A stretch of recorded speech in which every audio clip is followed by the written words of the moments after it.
Welcome to our channel. Today we how to configure CoinLedger for capital gains tracking, full guide step by step clearly.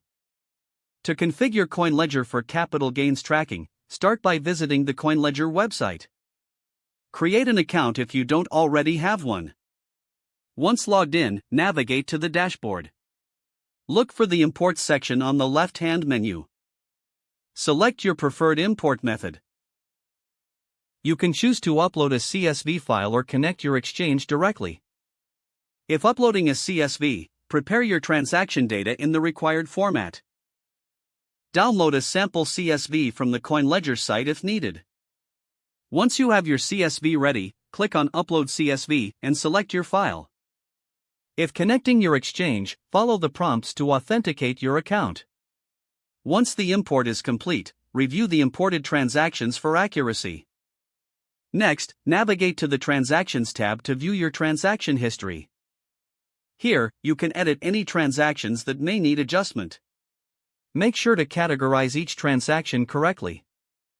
After verifying your transactions, access the Tax Reports section. Select the tax year for which you want to generate a report. CoinLedger will compile your data and calculate your capital gains. Download your tax report in your preferred format. Finally, keep this report for your records and consult a tax professional if needed. You have now successfully configured CoinLedger for capital gains tracking. If the page does not load, refresh the browser or try again in a private or incognito window. Make sure you are using the correct email address, then retype it carefully to avoid small typos. If your password is not accepted, use the reset option and create a new strong password you can remember. Check your spam folder for verification or security emails, then complete any requested confirmation steps. Enable two-factor authentication if available to improve account security and reduce unauthorized access risk.